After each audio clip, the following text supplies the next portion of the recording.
Eh, Waktu kemarin saya diundang untuk berpartisipasi dalam eh, DPO Summit ini, saya berpikir, wah, partisipasi sebagai apa ya gitu. Karena ini pas banget nih, soalnya dulu itu di bulan Mei, kalau tidak salah, saya pertama kali ikut DPO training bersama PPDI, Asosiasi Profesional Privasi Data Indonesia, dan sempat ikut juga Training of Trainers pertama yang kemarin diadakan di bulan Agustus kalau tidak salah ya.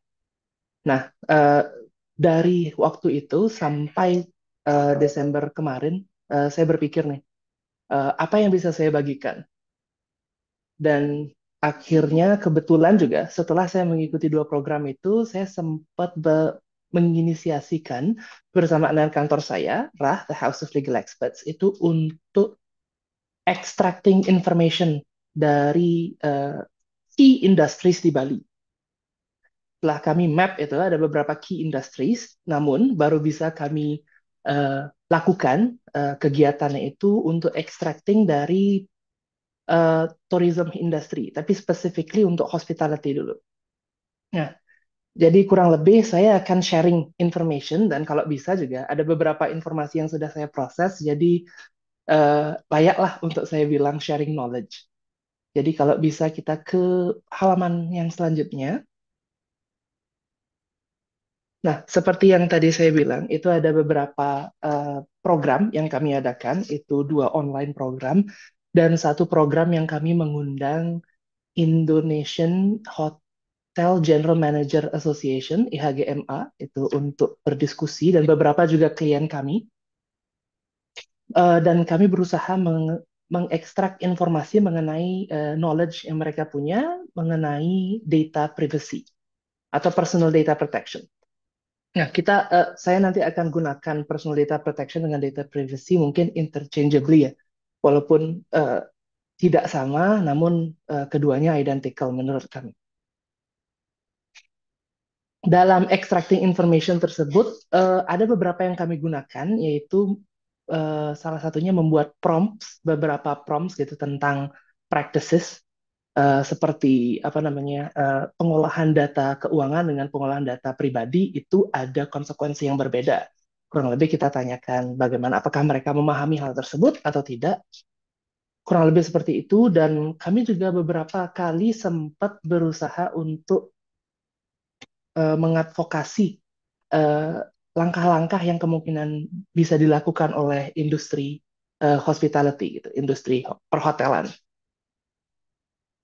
Nah, dalam acara tersebut itu ada beberapa nanti concern dari kekhawatiran dari industri yang bisa nanti saya paparkan. Nah, dan salah satunya itu adalah eh, masa-masa menunggu eh, apa namanya pengundangan RPP PDP ini. Karena ini kan merupakan key factor untuk menentukan apakah UU PDP itu akan berlaku atau tidak di akhir tahun. Kalau kita mengikuti ketentuannya kan idealnya setelah 2 tahun UU PDP itu diundangkan itu sudah berlaku. Cuman minimal lah perlu ada dua peraturan pelaksana dulu, yang RPP PDP ini dan juga peraturan presiden yang mendirikan supervisory authority dulu, lembaga pelindung data pribadi. Begitulah kurang lebih. Jadi harus ada yang supervise, habis itu ada juga instrumen yang bisa menjadi guide uh, untuk kita memahami, untuk mengimplementasikan uh, apa namanya norma-norma yang diatur. Kurang lebih seperti itu. Nah, kalau kita boleh ke slide selanjutnya. Ini ada beberapa isu yang sudah kami identifikasi. Yang pertama itu adalah industri yang kami undang, yang sempat kami ajak diskusi itu belum bisa mengidentifikasi urgensi dari PDP law compliance. Nah, ini bukan berarti mereka tidak paham dengan atau tidak peduli dengan privasi data setiap customer mereka dan juga privasi data setiap employee mereka.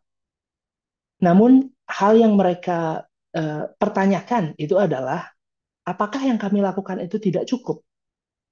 Nah, mereka sempat menceritakan upaya-upaya yang mereka sudah lakukan seperti mereka selalu menanyakan konsen dan mempertanyakan apakah kami boleh memfotokopi identitas Anda, kurang lebih seperti itu. Dan di setiap apa namanya eh, di setiap pemerolehan data, mereka sudah mengupayakan di mana mereka bisa menyimpan data tersebut dengan aman.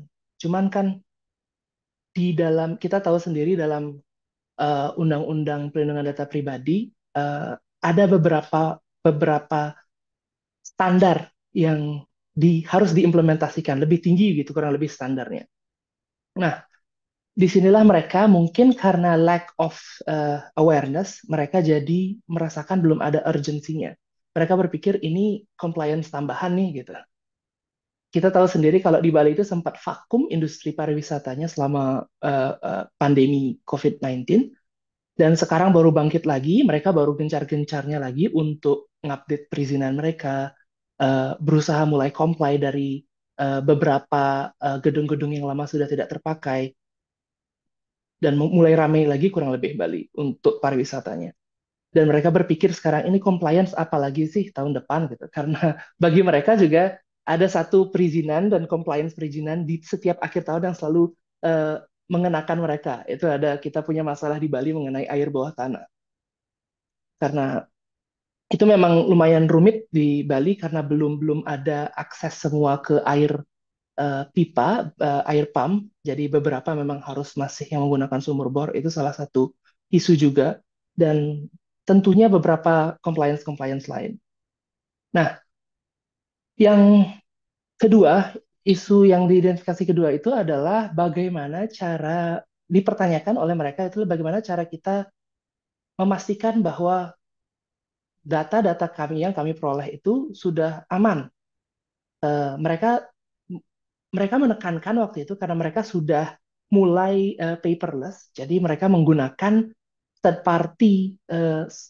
party software gitulah ya atau cloud computing databases, sorry bukan server ya, menggunakan server eksternal yang mereka gunakan untuk menyimpan data-data tersebut kurang lebih gitu. Cloud computing gitulah kurang lebih. Nah, mereka menanyakan bagaimana kita men-ensure itu karena di sini sih saya sempat diskusi juga sama mereka. Bukan berarti baru paperless ini mereka sudah harus meniadakan kepedulian mereka terhadap data-data yang berbentuk fisik gitu. Karena seperti yang kita tahu, data baik data elektronik dan non elektronik merupakan objek dari UU PDP. Itulah yang saya tekankan. Mereka juga setidaknya yang datang ke forum kami di bulan November itu juga baru mendapatkan informasi tersebut mengenai bahwa data non elektronik pun juga menjadi objek dari UU PDP. Nah, kurang lebih di sana kita berbincang-bincang juga eh, sampai akhirnya itu masuk ke pertanyaan yang terakhir. Ini sudah saya singgung tadi sih, is what we're doing enough? Mereka bertanya begitu. Mereka sudah mengupayakan eh, menanyakan, mereka sudah menceritakan beberapa upaya yang mereka lakukan. Kita bisa lanjut ke slide berikutnya. Nah, ini dia yang saya fokuskan untuk diskusi sekarang kurang lebih ya. Eh, Kalau kita bicara PDP law awareness, setidaknya dari perspektif kami, konsultan hukum, kita menekankan kepada industri bahwa data security itu bukanlah segalanya. Itu salah satu hal utama, namun yang perlu kita pikirkan karena konsepsi mereka itu adalah begini. Saat kita sudah mencarikan nih, anggap cloud computing server yang aman gitu. Entah itu apa itu dia pakai Microsoft Azure atau uh, Amazon Web Service nanti mereka pilih untuk cloud computing mereka atau cloud storage mereka pakai Google Drive atau gitu mereka udah pikir kayaknya di sana aman nih gitu. Terus nanti kalau pun ada yang meretas kayaknya uh, keamanan mereka itu masih lebih baik lah daripada kita buat server sendiri. Ada beberapa yang bilang gitu.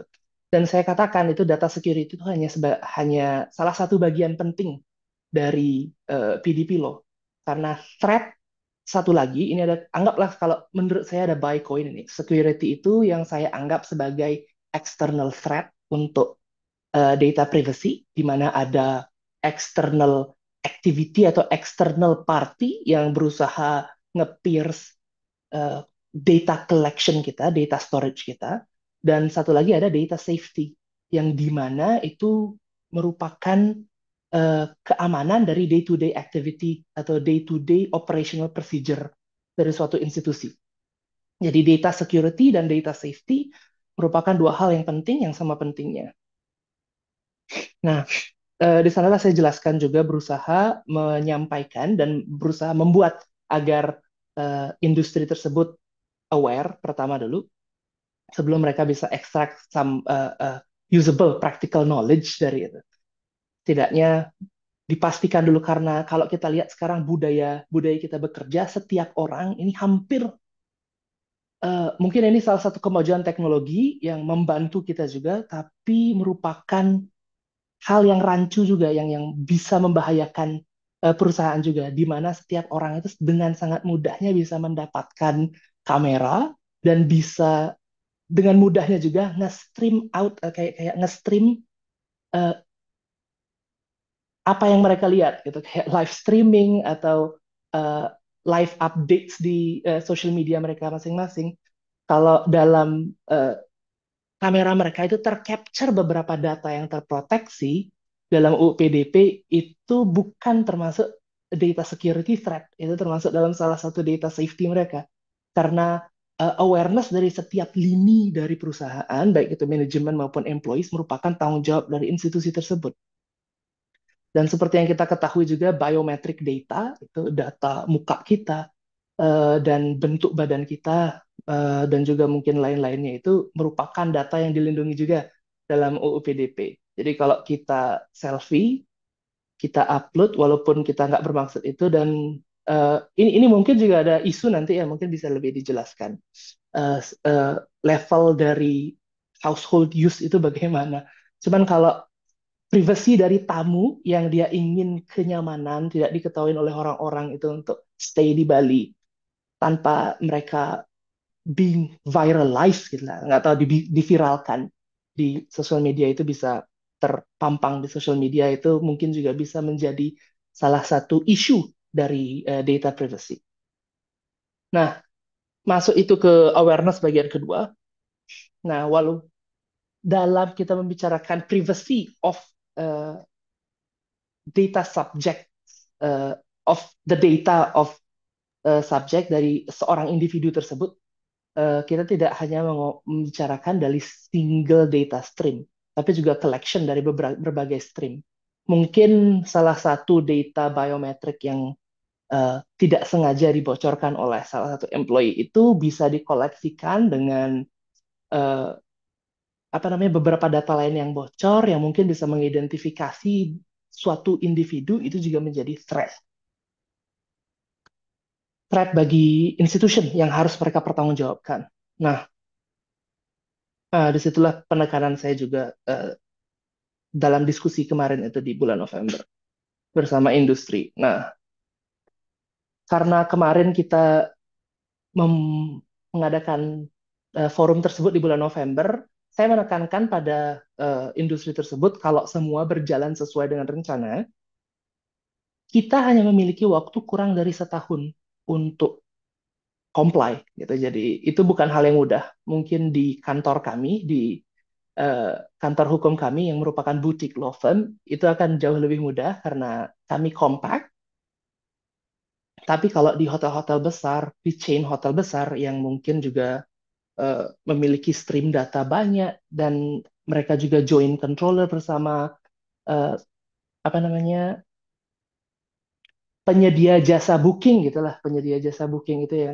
Jadi mereka ada beberapa hal yang mereka harus pikirkan gitu dari melakukan apa namanya mempermak SOP internal dan juga mulai mereview ulang mitra-mitra yang mereka ajak bekerja sama. Kurang lebih seperti itu. Jadi kami tekankan bahwa 1 tahun itu bukan waktu yang mudah, bukan waktu yang singkat, apalagi kalau kita membicarakan eh, perusahaan yang besar yang memiliki anak perusahaan juga atau yang merupakan gabungan dari perusahaan parent company di atasnya. Itu bukan hal yang mudah dilakukan dalam waktu 1 tahun. Karena setelah waktu yang ditentukan itu, mungkin kalau nggak salah itu bulan Oktober ya akan berlaku. Legal fiction itu tidak akan pandang bulu karena mereka saat itu sudah entry into force. Jadi sudah dianggap semua orang sudah paham dan jika terjadi dan terbukti adanya pelanggaran ya ada konsekuensinya. Itu konsekuensinya juga kami tekankan bahwa ada in compliance, ada juga violation. In compliance itu gagalnya satu institusi untuk memenuhi standar yang di yang ditentukan oleh UU PDP. Violation saya jabarkan sebagai eh, apa namanya kesengajaan untuk melanggar atau untuk melakukan sesuatu yang tidak diizinkan oleh apa namanya oleh Undang-Undang PDP. Kurang lebih seperti itu. Nah, terakhir yang menjadi catatan penting mungkin bagi kami juga sebagai eh, legal consulting firm dan juga suatu kekhawatiran dari industri itu adalah Data Protection Authority rules. Itu kami menekankan bahwa Data Protection Authority di beberapa negara itu ada yang eh, merupakan satu bagian dari pemerintahan, ada juga yang independen. Dan kemungkinan yang Indonesia itu adalah bagian dari pemerintahan karena mereka nge-report langsung ke presiden, gitu, bertanggung jawab langsung kepada presiden, executive branch dari pemerintahan kita. Kurang lebih seperti itu. Itu merupakan suatu kekhawatiran juga karena eh, kami merasa UU PDP itu menekankan subjeknya itu kurang lebih ada 4 ya kalau nggak salah ya. Data processor, data controller, data subject, dan juga satu lagi data protection authority. Nah, itu. Jadi nggak bilang pemerintah gitu. Jadi kalau pemerintah juga memproses data, pemerintah adalah data processor. Kalau pemerintah itu menggunakan data untuk kebutuhan mereka, pemerintah itu adalah data controller. Jadi itu identifikasinya. Jadi data controller juga bisa menjadi data eh, protection authority, kurang lebih seperti itu yang kami tekankan. Nah, di halaman berikutnya saya hanya memiliki 1 menit lagi kurang lebih. Mungkin ini bisa kita diskusikan nanti ya, dilanjutkan dulu di halaman key takeaways selanjutnya. Ya, nah, kami akhirnya memutuskan untuk 2024 itu peran kami selain sebagai advocate itu adalah untuk memprioritize awareness di Bali. Jadi kami akan lanjutkan program kami untuk masuk ke industri lain. Ada 2 industri mungkin yang penting ini di Bali itu ada agriculture industry sama uh, health industry yang akan kami uh, ajak berbicara juga karena kita akan punya CAC di bidang kesehatan, industri pariwisata kesehatan, sorry itu kawasan ekonomi khusus Sanur itu yang akan mendirikan rumah sakit internasional.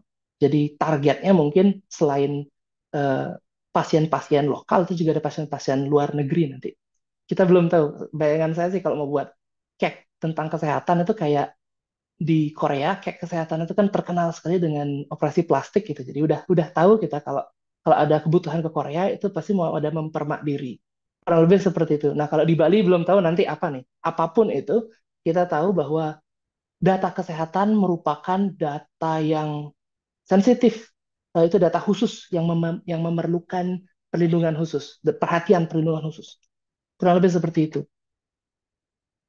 Nah, dan yang kedua, sorry, belum tadi. Yang kedua itu, key takeaways-nya itu adalah embedding DPO function in Bali hospitality industry itu mungkin akan praktikal atau akan visible kalau sudah ada enforcement-nya.